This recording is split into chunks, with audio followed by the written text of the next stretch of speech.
샬롬. 오늘도 평강의 하나님이 여러분들과 함께 하심으로 우리 주님의 은혜 가운데 살아가는 우리 사랑하는 성도님들 되시기를 바라겠습니다. 오늘 우리가 함께 나눌 하나님의 말씀은 창세기 12장 10절에서부터 20절의 말씀 가지고 함께 나눕니다. 그 땅에 기근이 들었으므로 아브라함이 애굽에 거류하려고 그리로 내려갔으니 이는 그 땅에 기근이 심하였습니다.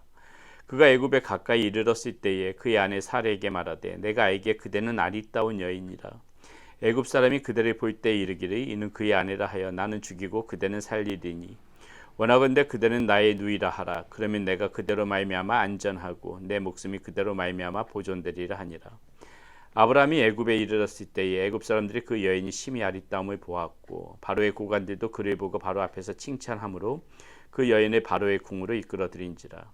이에 바로가 그로 말미암아 아브라함을 후대함으로 아브라함이 양과 소와 노비와 암수나기와 낙타를 얻었더라. 여호와께서 아브라함의 아내 사레의 일로 바로와 그 집에 큰 재앙을 내리신지라.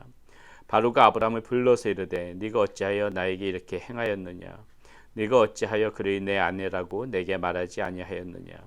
네가 어찌 그를 누이라 하여 내가 그를 데려다가 아내를 삼게 하였느냐. 네 아내가 여기 있으니 이제 데려가라 하고 바로가 사람들에게 그의 일을 명하매 그들이 그와 함께 그의 아내와 그의 모든 소유를 보내었더라. 아멘. 우리는 어제 말씀을 통하여서 이 아브라함이 왜 믿음의 조상이 되었는지, 왜 복의 근원이 될 수 있었는지를 가지고 함께 생각해 보는 시간을 가졌었습니다. 아브라함은 확신이 없는, 자신의 경험과 자신의 지식으로 확신이 없는 그러한 상황이라 할지라도 이 하나님께서 말씀하셨기 때문에 이 미지의 세계로 발걸음을 내디딜 수 있었다는 것이죠. 그것이 아브라함의 믿음이었다는 것입니다. 안정된 삶을 뒤로 하고 새로운 길을 걸어간다는 것이 결코 쉽지 않음에도 불구하고 하나님의 인도하심을 따라갔던 그 아브라함, 그 모습 가운데 아브라함의 이 위대한 모습이 있는 것이죠. 또 아브라함은 그렇게 미지의 세계로 떠나갈 수 있었던 이유가 하나님의 말씀을 따라갔기 때문이라고 이렇게 우리가 어제 말씀 가운데서 나눴습니다. 그저 자신의 생각대로 움직인 것이 아니었다는 것이죠. 하나님의 말씀이 있었고 아브라함은 그저 순종했다는 것입니다. 무엇을 의미하지요? 항상 이 하나님의 말씀에 대한 경외함을 갖고 하나님이 말씀하시면 순종하겠다는 그러한 것이 그 아브라함의 위대한 그러한 모습이고 아브라함이 믿음의 조상이 될 수 있었던 그런 이유가 될 수가 있었고요. 또 하나 우리가 생각해 봤죠. 아브라함은 자신의 발걸음이 닿는 곳, 멈추는 곳에서 잊지 않고 하나님 앞에 예배를 드렸다. 항상 예배자의 마음가짐으로 살았던 것이 바로 이 아브라함의 모습이었다는 것이죠. 그래서 아브라함은 그 의로운 사람이라고 칭찬을 들을 수 있었고요.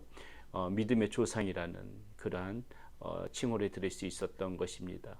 이렇게 아브라함은 의로운 사람이요, 믿음의 조상이요, 복의 근원이 되는 정말 흠잡을 데 없는 그러한 모습인 것 같은데요. 오늘 말씀 가운데서 보게 되면 우리가 좀 몇 가지 생각해 볼 것이 있습니다. 우리의 삶 가운데도 이렇게 아브라함처럼 하나님의 말씀을 잘 쫓아 살아가고 또 의롭게 살아가도 때때로 우리의 삶 가운데서 고난이 닥칠 수도 있고 또 우리가 아무리 의롭게 살려고 해도 순간순간 우리는 실수하고 넘어질 때가 있다는 것을 오늘 우리가 이 아브라함의 모습 가운데서 오늘 말씀 가운데서 잘 볼 수가 있습니다. 자, 오늘 10절의 말씀은 이렇게 시작됩니다. 그 땅에 기근이 들었으므로 아브라함이 애굽에 거류하려고 그리로 내려갔으니 이는 그 땅에 기근이 심하였습니다.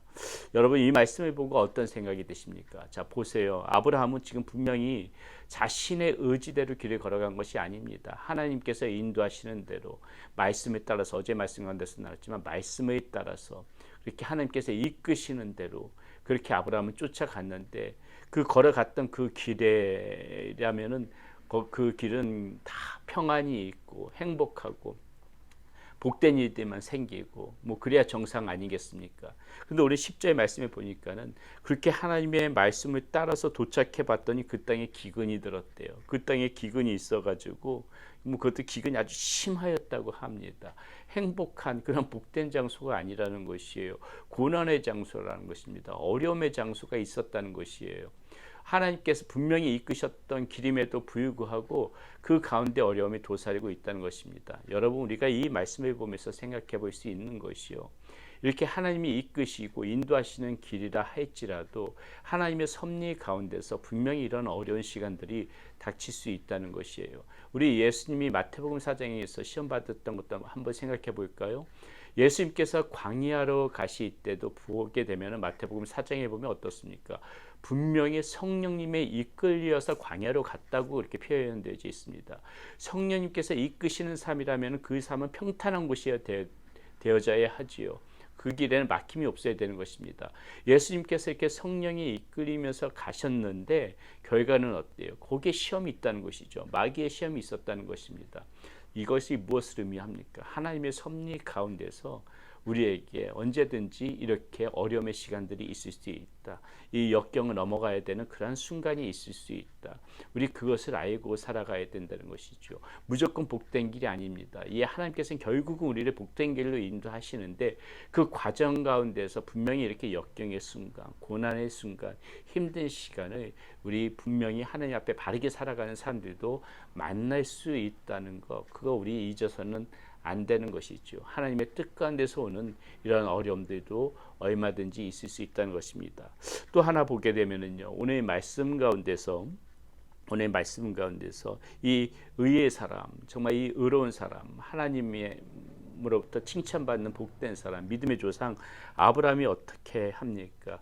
이 애굽 땅에서 자신의 생명을 보존하기 위하여 자신의 아내를 누이라고 그렇게 속여서 결국 어떤 위기까지 처합니까? 바로에게 그 아내를 뺏기 위험까지 처하는 것을 우리는 오늘 이 말씀 가운데서 볼 수가 있습니다. 참 보게 되면 비겁하죠. 우리가 알고 있는 그 아브라함의 그 의로운 모습은 여기서 하나도 찾아볼 수가 없다는 것입니다. 믿음의 모습은 하나도 찾아볼 수가 없다는 것이죠. 이 말씀 가운데 어떠한 부분도 하나님이 신뢰하는 모습의 아브라함이 보이지 않습니다. 이것이 무엇을 의미할까요? 우리가 믿음의 길을 걸어가도, 우리가 의로운 삶을 추구해도 우리도 종종 이렇게 아브라함처럼 어리석은 그러한 길을 선택할 때가 있고, 이렇게 그 중간에서 넘어질 때가 있고, 믿음의 나락으로 떨어지는 그러한 어려움을 당할 때도 있고, 어리석은 삶을 살 때도 있고, 죄 가운데 빠질 때도 있고, 얼마든지 우리의 삶도 이럴 수 있다는 것입니다. 우리의 이 연약한, 이 죄악된 인간의 본성을 가진 우리의 모습이 이렇게 완전할 수가 없다는 것입니다.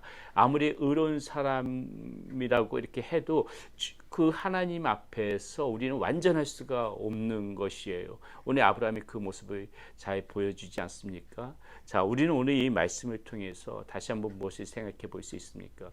이랬던 아브라함, 이런 어리석은 아브라함도 또 이렇게 하나님의 말씀을 쫓아갔지만은 이렇게 가뭄이, 이렇게 기근이 극심한 그러한 상황에 도착하는 이러한 모습들, 우리의 살아가는 길이 결코 다 무엇을 의미합니까? 평탄하지 않을 때가 있을 수 있다. 어려움에 처할 수 있다. 순간순간 공경에 빠질 수 있다.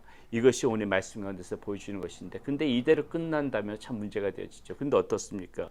오늘 말씀 속에서 상징적으로 어떻게 돼요? 아브라함이 이렇게 어리석은 결정을 했음에도 불구하고 17절에 보면 이렇게 나옵니다. 여호와께서 아브라함의 아내 사레의 일로 바로와 그 집에 큰 재앙을 내리신지라. 바로가 아브라함을 불러서 이르되 네가 어찌하여 나에게 이렇게 행하였느냐? 네가 어찌하여 그를 내 아내라고 내게 말하지 아니하였느냐? 내가 어찌 그를 누이라 하여 내가 그를 데려다가 아내를 삼게 하였느냐? 내 아내가 여기 있으니 이제 데려가라 하고, 바로가 사람들에게 그 일을 명하며 그들이 그와 함께 그의 아내와 그의 모든 소유를 보내었더라. 이렇게 되어 있습니다. 우리는 비록 이렇게 어리석은 선택을 하고, 또 하나님께서 보내신 길 가운데 이렇게 기근에 만날 때가 종종 있어도 무슨 말입니까? 하나님께서 이 믿음의 사람은 반드시 지키신다는 것이에요. 오늘 이 말씀에 보게 되면은 하나님께서 이 의의 길을 추구하는 사람, 믿음의 사람은 하나님께서 어떠한 경우에도 지키신다는 것입니다. 기근이 심한 땅에 왔어도 살 길을 열어주실 수 있다는 것이에요. 우리는 하나님의 말씀을 쫓아서 여러분 이렇게 휴스턴에 왔지만은 하나님의 말씀을 분명히 쫓아서 왔는데 휴스턴에서 살아가면서 어려움에 처할 수 있다는 것이죠. 하지만은 하나님께서 믿음의 사람은 반드시 지키신다는 것입니다. 해를 당하지 않게끔, 지금 오늘 말씀처럼 해를, 어떠한 누구에게도 해를 당하지 않게끔 하나님이 지키신다는 것이에요. 아브라함이 순간적인 그 잘못된 선택으로 어리석은 길로 들어섰을지라도, 잘못된 길로 들어섰을지라도, 믿음이 그 순간에 떨어졌을지라도 하나님께서는 그런 아브라함을 방치하지 않으시고 다시 회복시켜 주신다는 것입니다.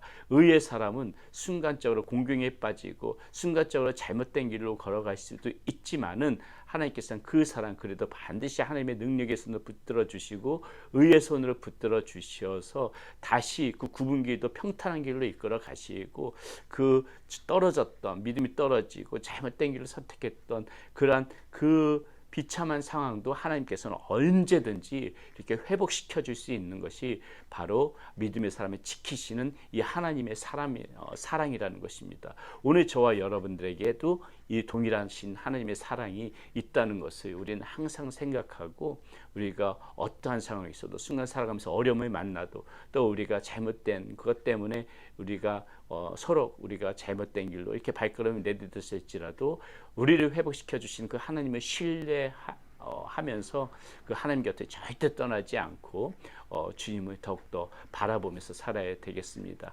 그렇게 살아갈 때에 하나님께서 임마누엘, 우리와 함께 하시는 하나님께서 우리들을 다시 지키시고 회복시키시고 옳은 길로 인도해 주시고 우리들을 다시 한번 하나님의 은혜 가운데 살아가게 해 주실 것이라고 믿습니다. 오늘 저와 여러분들 삶 가운데 조금 힘들고 어려운 일이 있어도, 조금 부끄러운 모습이 있어도 너무 좌절하지 말고 하나님께서 나와 함께 하신다는 그런 믿음으로 또 이렇게 하루 살아가시기를 바라겠습니다. 기도하겠습니다. 고맙고 감사하신 아버지 하나님, 하나님께서 이끄신 길 가운데도 어려움이 있다는 것을 배웠습니다. 믿음의 사람도 이렇게 믿음의 사람답지 못한 모습으로 살아갈 때가 있다는 것도 오늘 말씀을 통해서 알았습니다. 하나님, 우리의 삶에도 종종 이러한 모습들이 나타남을 고백합니다. 그럼에도 불구하고 하나님께서는 우리를 놓지 않으시고 다시 회복시키시고 굽은 길을 평탄케 인도해 가시는 그 하나님이 우리와 함께 하심을 믿습니다. 그 하나님을 바라보며 오늘도 살아가게 하여 주시옵소서. 신뢰하며 믿음으로 살아가는 우리의 모습 되어지게 하여 주시옵소서. 예수 그리스도의 이름으로 감사하며 기도드렸습니다. 아멘.